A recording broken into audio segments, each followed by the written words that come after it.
Hey guys, welcome back to my channel. Rewind that. It's your girl, Miss K. If this is your first time coming across my channel, welcome. Please be sure to subscribe if you like the vibe and hit that notification bell so you know when I upload more videos like this one and when I go live.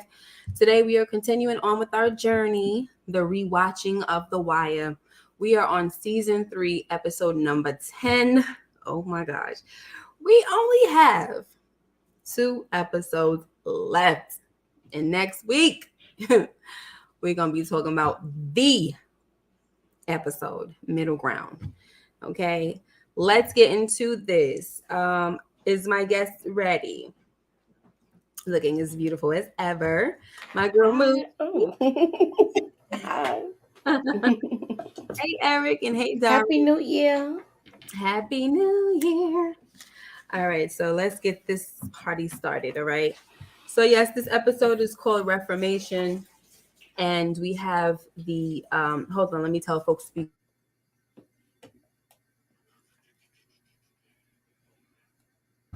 Sorry about that. So, and get him out of here, please, because I gave him food already. He needs to get out of here. Go lock him up or something. It's getting on my nerves. Sorry, guys. Cat life. Anyway. I knew you were talking about the cat. He getting on my nerves. Get him out of here. Yeah. I just fed him so that he would not be meowing while I'm live. And he's still going to meow anyway because he be trying to play tricks with people. If one person in the family feeds him and then another person comes down, he tries to meow so that they could feed him too. Wow. He's slick with it. Yes. He's like, you know what? I'm going to get somebody else. Yep. And anytime I just finish feeding him, somebody will come in. I'll be like, don't feed him because he thinks he's, I'll be trying to, listen, I will block his whole thing. Hey, Tamika. Hi. She said, I feel you, dog life. Yes. Happy Tuesday, Damian Robinson. All right. So as we can see, the quote of the episode is call it a crisis of leadership. That's from Proposition Joe. So listen, guys, this episode starts off. I felt for some reason, I don't know if I'm wrong, right? But I kind of felt like there was a longer intro before the theme song came on. It was like showing a lot of stuff. I was like, this is kind of long. It's like it was over 3 minutes. I said, okay. There was a lot going on when the episode started off. So we see the episode starts off with another body on the ground. So we see they still warring. Avon is not playing. Avon is not playing, and he is going at folks. Just not a game, okay? I'm showing you who I am. Talking about somebody weak. What you talking about? Okay, so we also see that brother Mouzon is back. Okay, we also hear shots fired. I mean, it's like a real war going on. Like everywhere you turn, it's what I'm saying. It's freaking Afghanistan. Like they're just shots everywhere. Every time, look, the boys are outside and they like, yo, what the heck are y'all even doing out here? What's her name? Snoop. She pulled up. Like, why are y'all outside? Don't you understand we in a war? Hey, HEA. Also, there's somebody else, right? As soon as they came out the store, I think the dude in the front was kind of like, acting like he putting his head on the swivel. He had his head on the swivel, and the other one was like, "Why are you acting all paranoid? This and that." Then all of a sudden, you hear shots ring out. Hello. That's why I'm acting like this. All right. And they see another one of Marlo's people on the ground, and so we also see that some raids are happening for people that's a part of the co-op, so they pissed off now because they making the block hot. Yep. So we definitely gonna get there. So after that, we have Colvin, who tells Carver that he really appreciates what he did and his loyalty and all of that, but you suck at policing. Like it's just nobody wants to talk to you. So you've been doing this for what, a year now? I guess he's saying like his position as a lieutenant or something like that has been a year. Is that what's been a year? Because I know he has to have been an officer for longer than a year, right? You're muted. Unmute yourself. Hey, God King. Remember, he got the promotion when he got the stripes right. now. So, right. Yeah, so that's what I'm saying. For about a year. Right. Okay. So that's about a year. And his other thing. Okay. So he's saying like, with this whole situation, and you still can't get nobody to talk to you. You know what I mean? Like back in the day, a cop did a beat. He knew about a R. He knew about a murder. He knew about burglary. You know what I'm saying? He knew about everything. And he had people helping him. Like I guess he's trying to say like the people in the the streets, somebody that'd be comfortable enough to talk to him. He feels like he's just, I guess he's feeling he's not like a people person or somebody that folks would want to talk to or chat up. I don't know. But before they could finish that, somebody came in and said that it's stuff that hit the fan because somebody from the Sun newspaper has come down to all 3 spots of the free zone. All 3. And he was like, let the shenanigans begin. Do you have anything extra to say about this part? You're muted again. Sorry. Mm-hmm. Yeah. I like the fact that he's telling him he's not doing his job. He's not doing good police right now. He's basically a gang. He's going in, snatching up people, taking the vows and all of that. And you're not making no contacts. You don't have a CI. You don't have anything. Yeah, nothing. He has nothing. He has nothing. He's just like, once he's not even making it where you're like a cop we could really deal with because of his attitude. But he is with the kids. I could say that. Yeah. The kids, he is. He has some sort of empathy for them. So yes, I like that part about him. Yeah, I like that too. And it goes back to when Kima and I don't know if it was Kima or McNulty. I think both of them, they kept saying to him, they kept trying to tell him and Carver, like, you're only as good as your CI or something like that. Like a good police is only as good as your CI or something like that. So basically saying you need a CI. Like you cannot be a good cop without one of those. Just like whatchamacallit said in the rap, the D's ain't that good, these niggas is snitching. That's because they're not that good. They gotta have somebody that is telling. Exactly. they're not that good. They need a snitch. And that's basically what Colvin is over here telling him. Like, yo, you supposed to be having, every time I come to you for information, you give me some BS. You know what I'm saying? Every freaking time. Like, you ain't got nothing. You ain't got nothing. Real police, yes.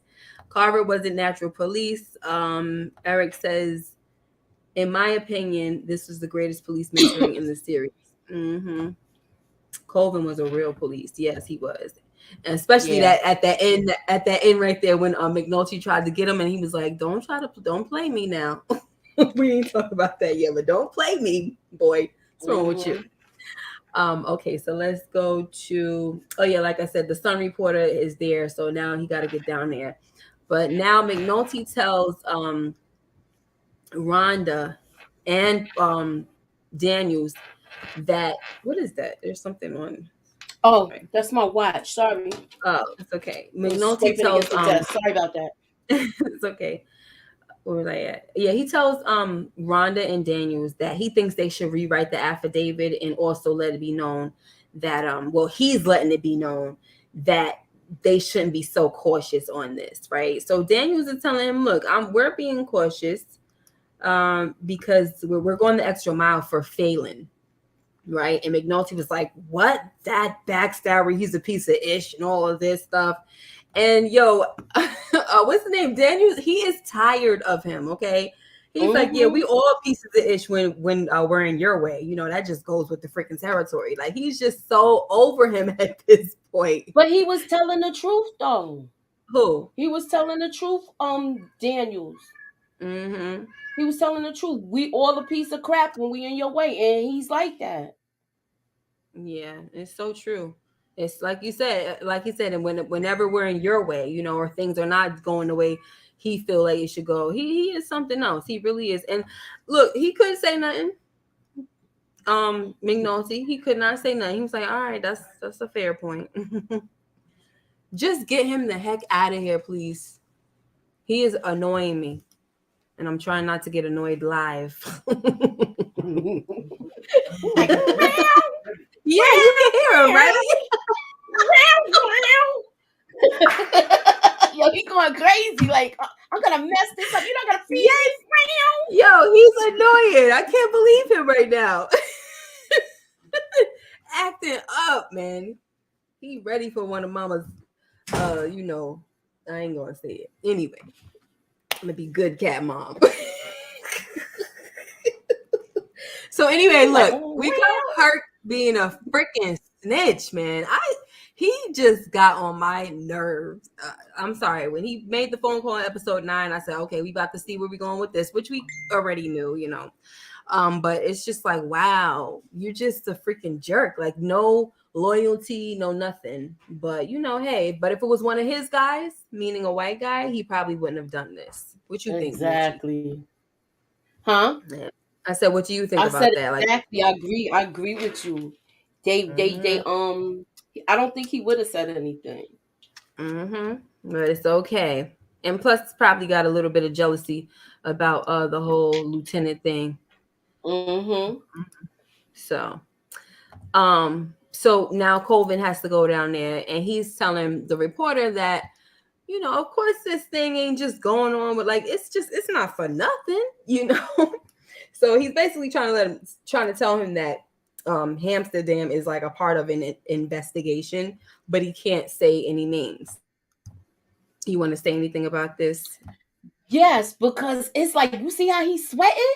I'm like, look at how the beads of sweat is rolling off him, because he know he's doing wrong. He doing well, he doing wrong, and he want to like nip it in the bud before the ish hit the fan. For real. And you see how he was asking for names? The reporter was like, oh, who's the head detective? He was like, oh, come on now, I done really said too much. You know, even though you were going well, don't know nobody, don't name nobody know about this. Right.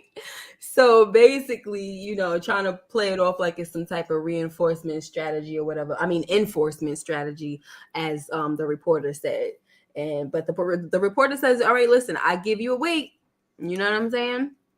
I give you a week, but if not, because he want to be the first reporter. Like, if somebody else get this, he is not, like, he's ready to go now. So the guy says, Colvin says, of course, I'm gonna let you be the first one. Don't worry about it.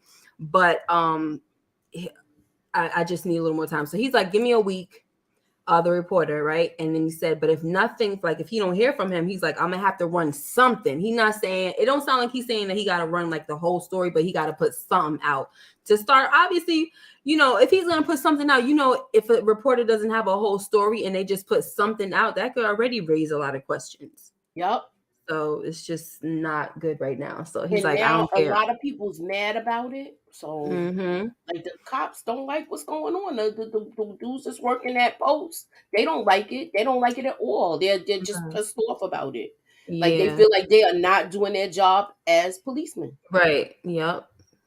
Hey, Support Gaming. Oh, Support Gaming 2023 is in the building. Okay. I see you going year after year, your name changed. Okay. That's what's up. So next we have Mouzon, and he's looking for Omar. Okay. He done came through and he said he does not like leaving business unfinished. I mean, it's not really that much to say, but do you want to say anything about this? Well, with this whole hold on. Just only this part, because we're gonna talk more that's about that's why I'm trying to be careful. I'm trying to tread lightly. Because remember, it started off with them in the area. So yeah, you could talk about that, because I didn't get nothing. I didn't take no screenshots. So he went to the tire shop looking. You know, basically this dude he's talking to is Marlo's guy. But he's got his ear to the street, so he trying to find out who's Omar. He know he homegrown, where he from. He describes him and everything. Yeah. And he gives him a rundown on who he is. He's with himself. He not with nobody. And you know, Right. And you might want to be a little careful with that one. And he gave him fair warning. Yes, he did. Okay. All right. So what else we got? So the lawmen finally have Bodie on the wire. Okay. So that's one. Grandma. Right. Talking to grandma. They kind of, I think that was like, did they compare a new one with the old one to make sure that was still his voice? Yes, they did. That. Yes, they did. From the last time he got jammed up. That boy always on the daggone wire. So then Daniel asked Perlman to step out, please, so that he could talk to the detectives. And he asked him, he said, yo, this situation with Prez is the IID has picked up Prez's shooting. So now he has to ask them if they ever had any indication that Prez harbored racial prejudices. And this is because he has to do a report now, supervisor report. Right. So yeah, Daniel Freeman is like, are you serious? Like, do you seriously have to ask? So what are your thoughts on this? Because we didn't talk about, because I did the recap of episode 9 on my during my marathon. So we didn't get to really talk about or hear your thoughts on the whole thing with Prez. Like, this is crazy. I honestly wish it doesn't look good for him. He has such bad luck. Yeah, he got bad luck. He started out as a real jerk. Yes, he but did. But then we grew to like his quirky ways. Mm-hmm. But like, that's what she was saying. I mean, he may have shown some things, but not racial. Yeah, he showing no weird racial stuff. He like weird and which not. You know, that's how she was to me. Like, she like weird and shit. Right. Yeah. So, but I ain't never picked that up. But then, when Daniels left, she asked, like, but do you think he would have shot him if Wagner was white? I hope. Did I say his last name right? The one that got shot, is his name Wagner? I don't know, but whatever. I think it is. So basically, the cop that got killed, she was like, do you think that he would have shot him if he was white? And she said, I mean, I'm not trying to stir up nothing, but that's a great question though, because it could really have made or break the situation. Who was that? That was the cat? My daughter or somebody.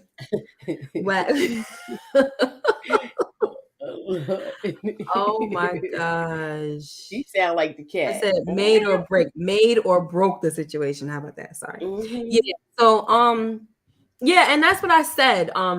Prez didn't belong on the streets. Daniel should have recognized that. That's what I said on my during the recap. Hold on, guys. Take over for me, Mooch. My son is calling.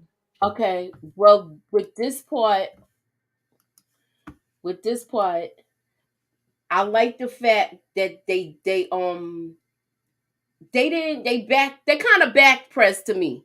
Like, but he's like backed in the corner where he can't do nothing. He doesn't even want to do the job anymore after everything that has happened. His own father-in-law can't even help him, but he's trying to.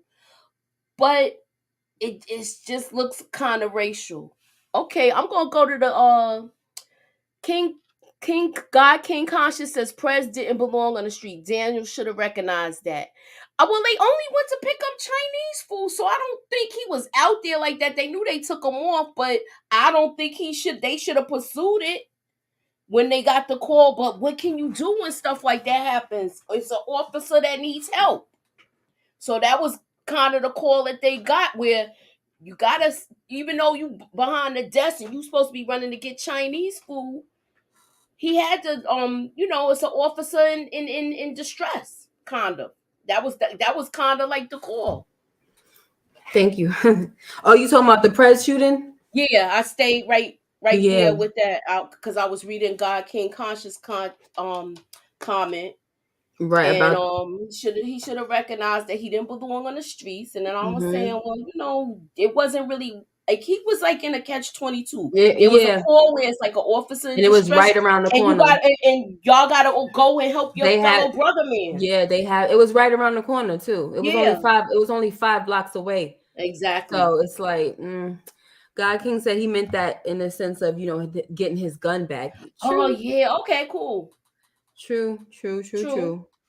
I mean, nobody told his behind to get out the daggone car. That's the thing. Like, McNulty, he got out the car and he was going to do what, you know what I'm saying? He was going to check out the situation. Why did you get out the car? Word, you could have been just scoping the alleys in the car, driving. The heck? And been on the walkie or whatever the heck you supposed to do.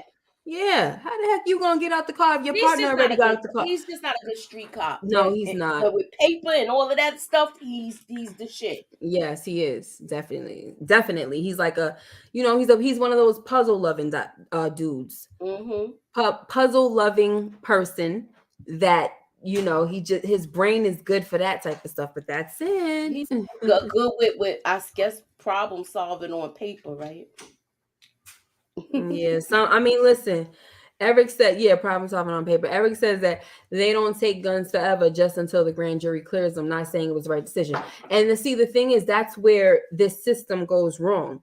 If you have somebody that has a history of this and you shot up your own freaking car, Yeah, you don't have any business having a gun. Some people do need to get their guns taken forever. Right here. Mm-hmm. My gosh.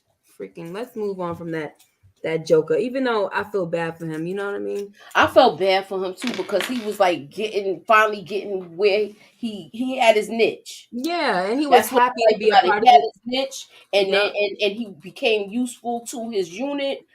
That's what I liked about him. Yes, and he was happy to be very useful to his unit. He was happy to be a part of that team as well, because remember in season 2 when he was with the other guys, he couldn't stand them, and he decked out his father. Yes.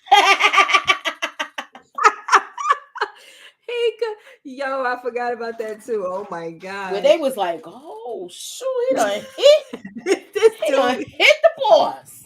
That look.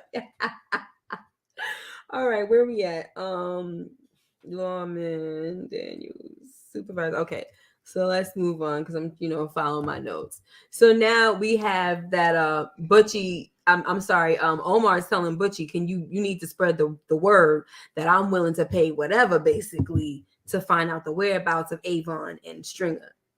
And he like, man, you ain't got to do all of that. You ain't got to pay for nothing. I'll tell you whatever. So he let him know that, they up in the, the funeral home or whatever. And he's like, what? You knew this whole time and didn't tell me and all of this. So go ahead, Moochie. You can finish. I like the part where he was talking about, they came and put a hat on my grandmother's door. Yeah. And Blind Butchie was like, cause they shame. They shame.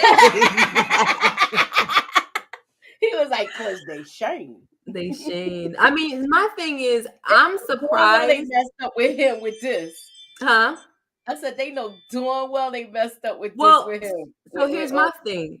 I feel like I'm surprised at Omar that when they put a hat on the grandmother's on her doorstep, I almost thought that he would have put it together that this must mean that Avon had nothing to do with it. But nowadays, I'm sorry, I can't even get my words together right now. What's going on over there on the Barksdale side? They don't really know who the heck is running things. I mean, Stringer was for a long time, but it's like now Avon's home, and now it's kind of like you don't know who the heck is giving orders. It's a little battle going on a little bit. We're gonna talk about that. Definitely. We're gonna talk about that. So you've done with this right here because he ready. Yeah. He ready to get at some folks. And then he told them, he said, listen, I was trying to protect you. You try to go at that team by yourself, you ain't walking out of there. So he's like, listen, but there ain't nothing I could do about that right now. Ain't much I could do about that anymore, Butch. Like it is what it is. Like it's happening. So sorry.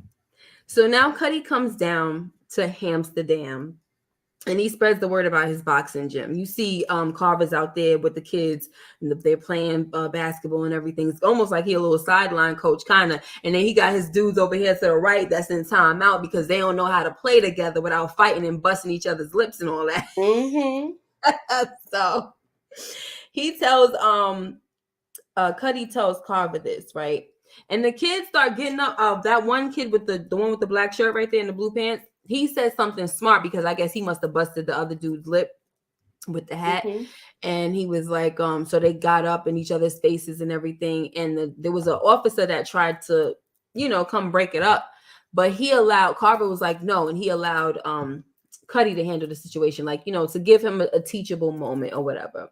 Right. And it turned into that, like he told him, he said, yo, to be honest, dude, with the, the one standing up right here with the black, he said he ain't all that good. You just, because you could have caught him if you was good. Yeah. So, you know what I'm saying? Like he open. So he had him right there, making it a little appealing to the guys, but you could say whatever with this. I like the fact that they was willing to listen in the beginning. They're willing to listen here. But they still have, they still kind of rough around the edges, though. Oh, definitely. But I like the fact that they was kind of taking an interest in what he was saying, and they look like they put it in their little mental head and like, you know what, I might check it out. So that's what I liked about that scene. Yeah, there's a lot of random stuff going on in my house right now. I'm telling you. Outbursts of laughter, all that kind of stuff. I don't know what's wrong with these kids. Is it a full moon out tonight? Like, what's happening? Right, the cat going crazy. The cat, like, what's happening? Okay, so now with this scene right here, this is pretty interesting because from from the last episode, we saw that him and the man eater went out on a date. And I was like, I don't think that date went well because it was very awkward. Like the conversation, it just didn't look like it was good conversation happening. And so, we hear his side and we get to hear what's going on in his mind. And he tells Kima that, things didn't work out with Teresa.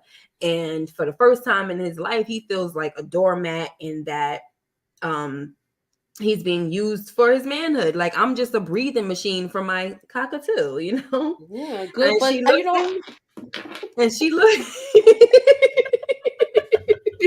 I was like, good for him, though. He getting his medicine because how he treated Ronnie, and his wife, because he's a hot mess. Yeah, it really is. And he want to be like, oh, woe is me. I'm out of here, yo. Right. You a jerk. Exactly. He's like, oh, I'm the smartest a-hole in 3 districts, but she looks at me like I'm some dumb F. What do you say? A dumb F, a stupid F playing some stupid game for pennies. What do you say? Pennies and steaks, pennins and steaks. He has that little list or something like that.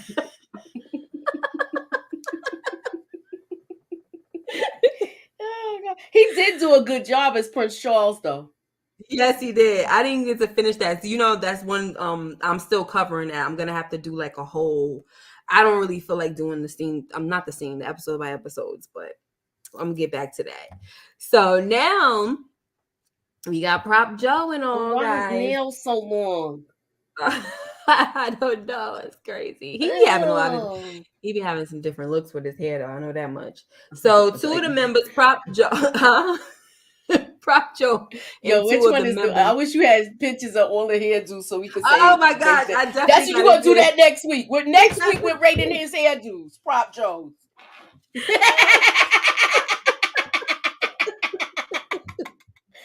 Oh my God, it's definitely a full moon.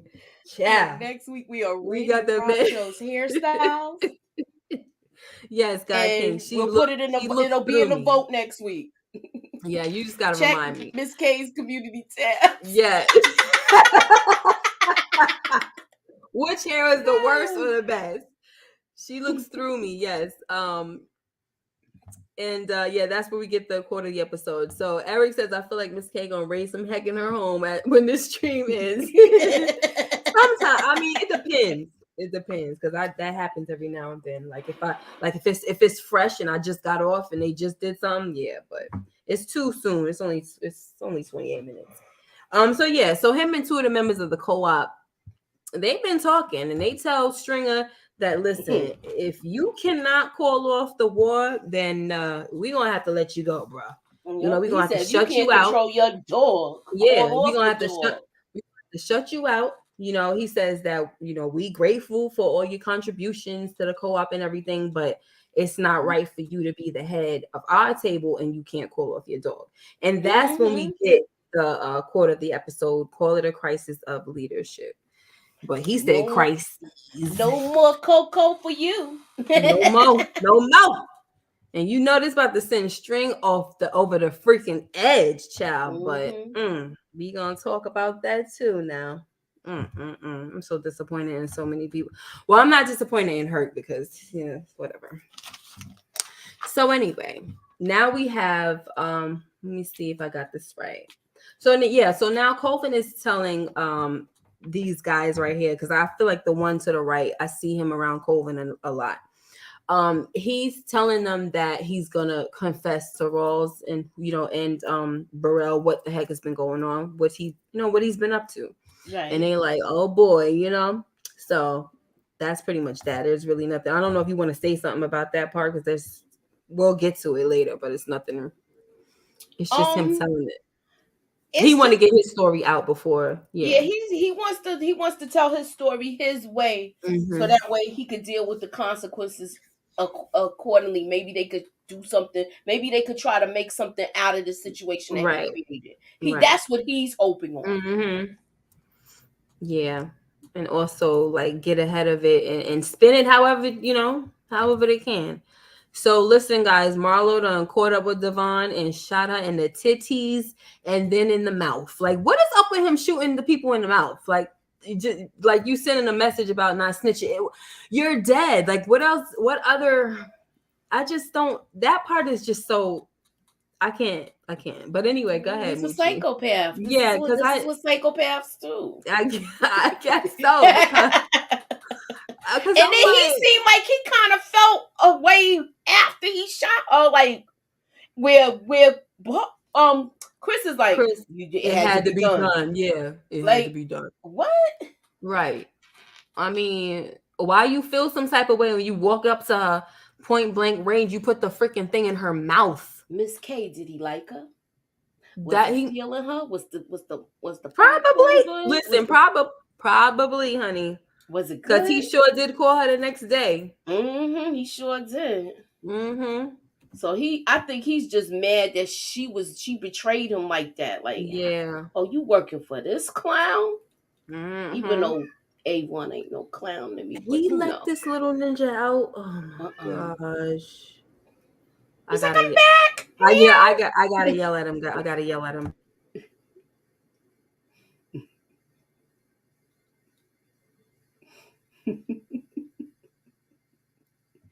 Hold on. It's okay. I'm back. No. That's the cat said, no titties, rest in peace to the girls. To the girls. Yo, when he did that, I said, why did he shoot her in the breastises? What is going on? It's like it was some weird stuff that he did. I'm like, okay, you shot her in the breast, both her tits. Then you shot her in the, like, right in the mouth. Like, I'm just like, this is insane. I don't know, whatever. I'm good.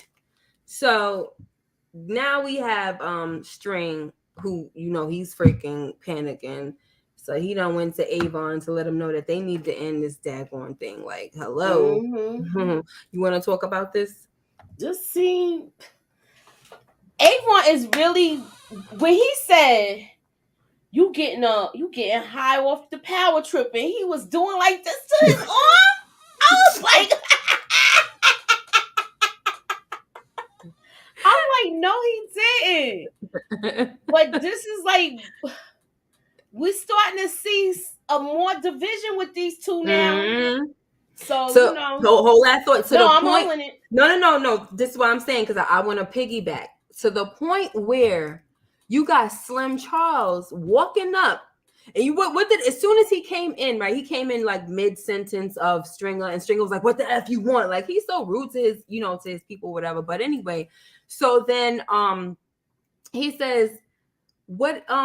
He's like just whispering to him, and he's like, "Okay." And then when he said, "Okay, what was that about?" He was like, "Nothing." Like, he's shutting him out basically. So I'm like, "Ooh, this is getting really." That was when I seen that part, and the whole back and forth with them. Let me find out. So next, Cuddy. Wait, let me make sure I have everything that I need to. Oh, so what he did was found out that Devon got killed. So he was like, you know what he just told me? Devon got killed. So you still want to end that truce? So now it's like everything that String was telling him it went one ear out the other. Exactly. That's exactly what I was going to say. One ear and out the other. Like, it's still on. Are you kidding me? They done killed Devon? No. So I just wanted to show Cuddy, because sometimes there are certain parts that happen and I just don't even want to talk about it. I'm not that interested. The politics, the stuff with the politics in real life, I don't care about politics. So you will probably get me skipping over that most of the time. But I know that it's a part of the show. So, but what I just wanted to say real quick, he's feeling bad because he wants to run for mayor, but his friend done went and announced it first that he wants to do it. So now he's feeling like, oh my gosh, what the heck? But you could go ahead and finish. He feels like he's gonna mess over one of his colleagues that they were actually friends, and he doesn't want to do it. And even his wife suggests, why don't you try to run in 4 years? And he says no, it has to be now. Because I thought she was saying something about why don't you? Oh, you mean run against? She means like run against him and say may the best. No, not run against him. Run again. Try to run. Don't wait. Let this election happen and run the next election. And he said, no, I can't do that. It has to happen now. Because the way she was saying it was like, why don't you just like be upfront with him about it, and then yeah, she said that after, like, yeah, may the best man win or whatever. You know what I'm saying? Well, maybe I just kind of skipped off one thing, but yeah. Yeah, but, she said that after, and then he was like, well, we've been friends for years, and he kind of feels like like a real jerk for doing what he's about to do. Yeah, he should, honestly, because he should have let it be known, because every time, any other time, he lets that guy know what was it, Councilman Gray? He lets him know what is on his mind, what he wants to do. You know what I'm saying? So why didn't you tell him all this time that you was planning on running for mayor? You've been talking to Teresa. So why you didn't say nothing? And now he done went and beat you to the punch. So now it's going to look messed up. Oh, well. So now, but you know what I want to say before you move on to this, because that was in a prior episode. He let him know he was about to run, and he knew he was interested in running. He could have said something then. That's right. But then the way the strategist is putting it, she's like, if we need him to vote because he's gonna we need him to run because it'll split the black vote. Yeah. So she was strategizing everything from the beginning. Oh, I'm about to go chase him somewhere, child. Okay, so on this one here, this is the lawman looking down, honey, because they done lost the wire. they tossed the burners already. So it's just a hot mess. Like, they really just cannot keep the whole wire thing going. And they knew it. They keep hitting a brick wall with this situation. So let me see if there's anything else that I had to talk about with this. I think that's enough for right now.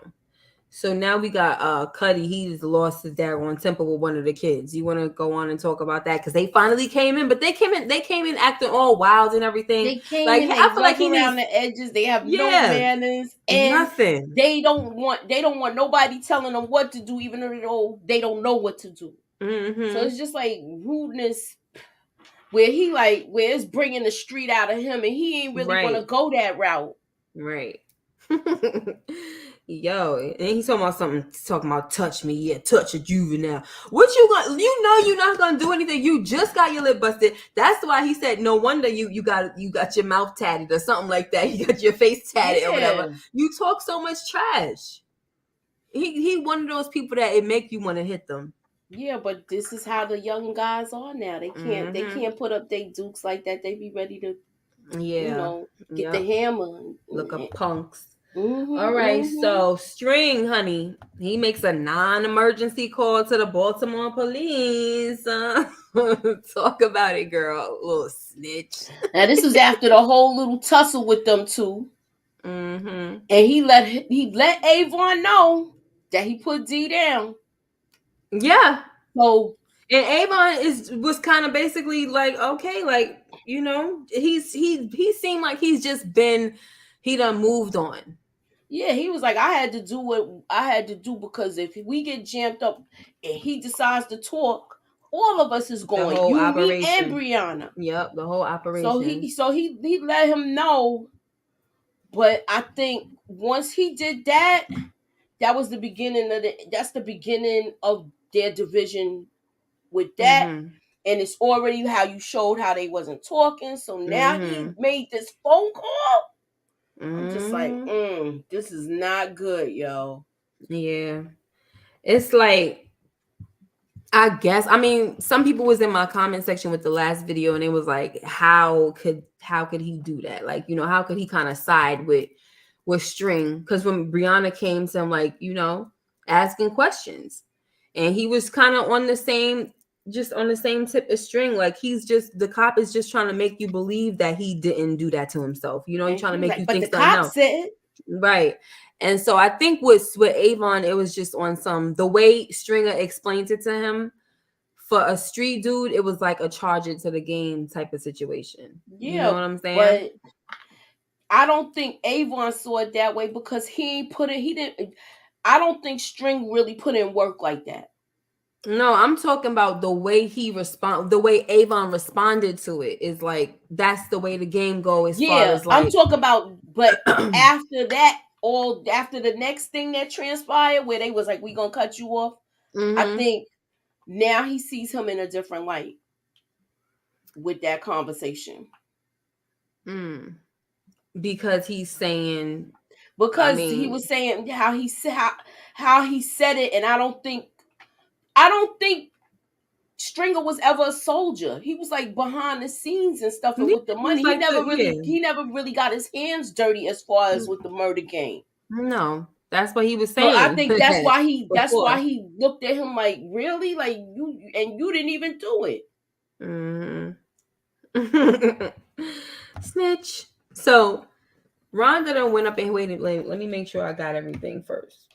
Yeah, Rhonda gets the judge to sign off, okay, on a court-ordered tap, you know, on taps on the phones that have not been used for illegal activity. Now, the thing is, she know that this judge got the hots for her. So while she was stating the impossible, because they're not, the reason why they've been having such a hard time is because they have to have some type of illegal activity and proof of the illegal activity in order to get a court-ordered wiretap, right?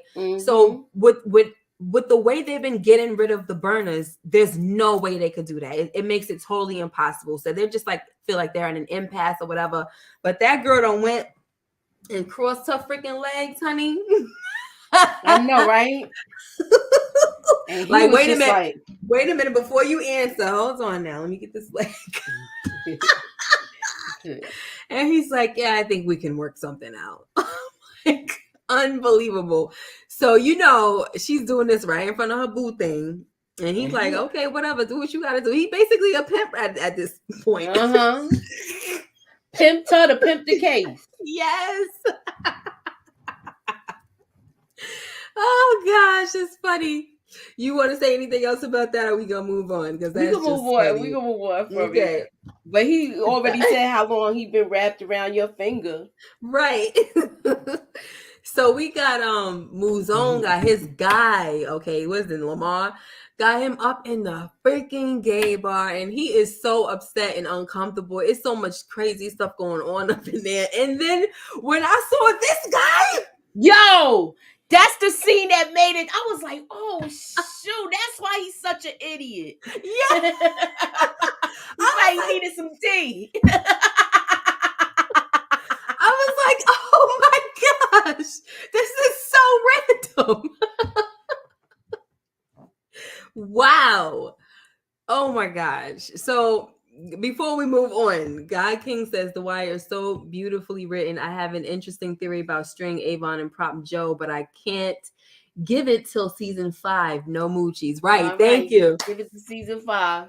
Yes. You know, the crazy thing about this is that I actually feel like with this season, I feel like I've been watching it for the first time, really. Like, you know, like I said, we already know what happens with a lot of these people. I know what happens to a lot of them, but like all the details and things that went on and the players, like, I just feel like, wow, I don't remember this at all. I couldn't have watched this episode back in the day. Like, that's how I kind of been feeling. But anyway, so I think when we get to season 5, I'm going to be way more, that's going to be the one that's more in my memory. You know what I'm saying? But it's still going to be some stuff that I, you know, probably didn't. I think with season 5, there's some people that I don't remember what happens to them.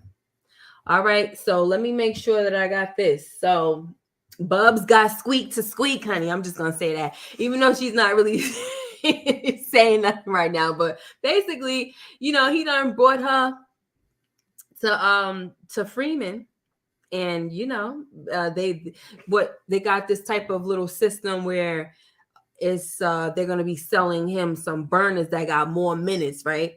Mm-hmm. So because the goal is so that they don't throw them out that fast. So they want them to hold the minutes as long as possible so they can get more time with these guys on the wire. So, he done went up into this little store, setup, this little fake setup of a store and everything. And him and the other lady, I don't know her name, but the one that be decoding stuff for them with the street codes and everything.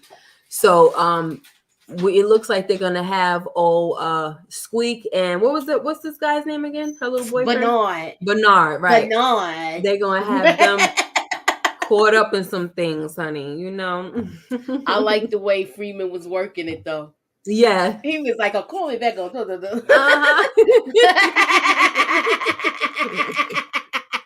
Star. Oh my gosh. All right, let me see what else we got. So Colvin, I don't have a picture of this. Colvin tells McNulty that he has some information on Barksdale, but he doesn't reveal his source, right? Mm-hmm. And we saw how McNulty try to play it, like try to get him to say say more. Mm-hmm. Don't try to play me, okay? Don't even try it. So he tells him like to check something because he found out that he got shot, but he never went to the ER or nothing like that. Do you remember what he told him to check something about a cell phone, a number? Make sure he told him to check the number that Colvin, a person called him on. Right. And then get back to me, like come back or whatever with that. So, of course, what's his name is pretty happy about it. But before this, they were like, when he went into like the police office, I mean, their little office space or whatever that they'd be doing and stuff. McNulty came in and I think Freeman and Kima was like, yo, look at this. Stringer called the Baltimore police, and McNulty was like, if he freaking turned himself in, I will never forgive him. What did he say? I'll never forgive him or something like that. Yeah, after like all the work that he's bugged out, yo. He's bugged out. Such a jerk. Like he's such a jerk. Like he just really needs. That's because he needs something for his ego. That's why. Yeah, like how Freeman said he thinks it's gonna be a big parade and you crack the case and all of that. Yep. And he feels like everybody's gonna that was such a good case you cracked. He wants all the accolades from it. Exactly. What you think is gonna happen, So it's kind of funny because even though this is off the off the whole show, but I watched the Billie Holiday story and how she died, and they put cuffs on her still. After she died. Yeah. Wow. They still put cuffs on her because they were salty. They never got her. And, was able to pin anything on her. So after she died, that's when they put the cuffs on her. That's pride. You know what I mean? You can't take a loss. You mad because you never got the person that you was after. Mm-hmm. It's insane. Anyway, so I don't have a picture for this one either because like I told you, I got, I had to stay a little bit for my son's game, but listen, freaking McNulty almost has an accident because he thinks he sees BD Russell. I'm like, what's wrong with this? Yo, he pulls off with Bub's cart in the back. Yeah. Bubs almost lost his damn t-shirt business because he wanted to holler at this girl. I honestly thought something was gonna happen because of the way he was driving, trying to catch up to her. And then when he gets up, like, and then hey, Peter, whatever he said to her, and she over there looking like, what? Who the hell are you?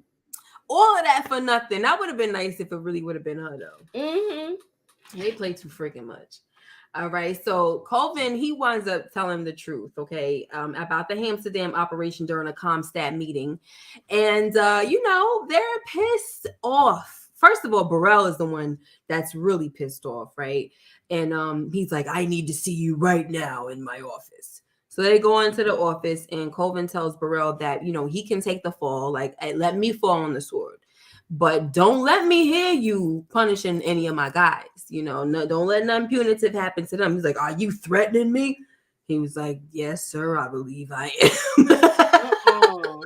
I said, good. Yes, sir, I believe I am. Because let me tell you something. If that's the case, I could lie, okay? I could lie and spin the story now. So just to like the rest of y'all, yeah. Mm-hmm. So Rawls tells him that it was a pretty brilliant idea. It's illegal and it's a shame that it might end our careers, but man, that was some brilliant stuff, brilliant idea. So Burrell tells him that if he has any vacation time, you need to take it now.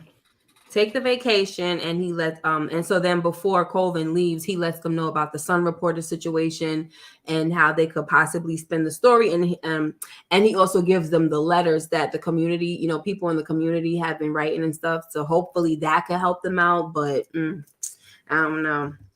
So also now let me see if I have. So Burrell goes to the mayor's office and he tells him about the situation. And he lets them know about the letters and the drop in crime, and that they can spin their story to, the Sun folks, the Sun reporter, but he doesn't care. He's like, I trusted you and all of this stuff. So now, they kind of like send him out of there with his tail tucked between his legs and all. You want to say anything about this? I mean, like, what do they expect? The way the other guy was before him, he couldn't even hold it together before they was going into those big meetings. He was throwing up and everything. So it's like, what? Like, I know it's the wrong decision he made, but he was thinking of like, how can I keep these guys off my back so I'll do X, Y, Z. Right. Because he was just trying to have a smooth transition out of there. Exactly. Like, I'm just trying to get the heck up out of here. And well, he had to me, it's like, Dad, should you have put your papers in when you started this thing, so that way you could have just went out? You know what I mean? Put the papers in first before you said? Yeah, man. I don't know if that's possible because, this is not looking good for him, man. Nope, not at all. So I don't know what happens. So, but yeah. So I'm kind of laughing at this scene because I feel bad that he had Lamar up in the gay bar, right? Mm-hmm. But when he was looking, that dude, the dude at the bar was like, "Listen, friend, I don't know why you keep coming in here, but I don't know, Omar. Yeah, but we not feeling your energy or whatever." He said, "I'm paraphrasing." So he leaves and all that. He said, "Let it be known, spread the word, because I don't want to be up in here either. Spread the word." And I think he dropped the F-bomb and stuff like that while he was in there. You had people turning. Yeah, but he mentioned what he did was mention Omar's name, and right, he happened to be in there. Mm-hmm. So the kid is in there, Dante, and he comes out with a gun and all, and it's just like, oh, can I help you with something? And I just like how Brother Mouzon came out of nowhere, honey, and just bop. And I was like, I appreciated that. I found it funny, but I appreciated it because I really thought that he could have possibly got killed to Lamar. And I'm like, Brother Mouzon, but I really appreciate that Brother Mouzon is hanging in the cut, making sure nothing happened to his mans. Like, I'm not just going to send you up in there and you're not protected. Like, you know what I'm saying? I mean, but he's smooth like that, though. Mm-hmm. And he came quick, too. You see how he came across that street? I was like, what am I? And knocked his doggone lights out. Lights out, baby. Yep. Come here, baby. Oh man, but that's how the episode ended, guys. So we shall see. Listen, next week y'all need to come. Middle ground. Next week is middle ground. Mm-hmm. So Brillo talking about he gonna come, and so I'm gonna remind him we gonna see now. All right. He started this journey with us, but. I know. It'd be like that sometimes. Yeah. But I'm still here. Right. So, with the big episodes, we could get him to. Yeah, Brillo. We're gonna get Brillo. We're gonna get Brillo here. Well, I told him about it a while ago. I said, will he be able to do the, middle ground episode? And he said he definitely wants to. So just to let him know. So we shall see, because he's a teacher, so he has to get up early. So this might be a little too late for him.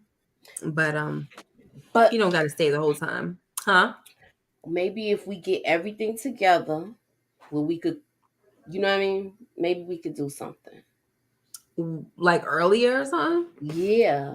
Like, but I don't know if your son has a game that we can't do Yeah. that. That's all. No. Unfortunately. Well, just see if we could try to get it exactly at 10. Yeah. And work from there and work it out. Alrighty. We got a week. We got a week to get it together. I'm sorry. I remember last time I yawned on the live. Young boy said something about it. Oh, he's not here today. He's not here, no. Okay. Anyway, guys, thank you so much for coming. I appreciate you all. God King, Eric S. DeMarcus. Hey, I didn't see you. You crept in. Hey, DeMarcus. You crept in. He said, use what you got. Yeah. To get what you want. You done crept up in here, brother. Okay. Who else was in here? I think that's about it. I know there's more people in here. They're just not saying. Support Gaming was HF here. Support Gaming, HFG. Hi. Tamika. Yeah, Tamika. White, HEA. And Daria. And Daria. Stream Elements. Right. Stream Element is not a person. I'm just realizing that. It's not. It's a bot. It's a bot. Yeah. Every time. Like one time it was just me and Stream Elements. Really? Oh, yeah. I didn't know that was a bot. I just see the little bot. Mm-hmm. I don't know what the point of it is, but why? Are you monitoring? Like, what are you doing? Anywho, Big Brother's watching. All right, guys. Oh, if you guys are interested, Hoodlum is going to be scheduled for 10 o'clock this Thursday. Hopefully you can come, Moochie, because Godfather of Harlem is coming back, and we have to talk about Bumpy Johnson and, the Hoodlum movie and, all that good stuff. But we shall see. Anyway, guys, so we'll see you. I'll see you in the next video. Make sure you like, comment, and subscribe if you haven't already, and hit that notification bell so you know when I upload more videos like this one. Take care and be blessed. Bye-bye.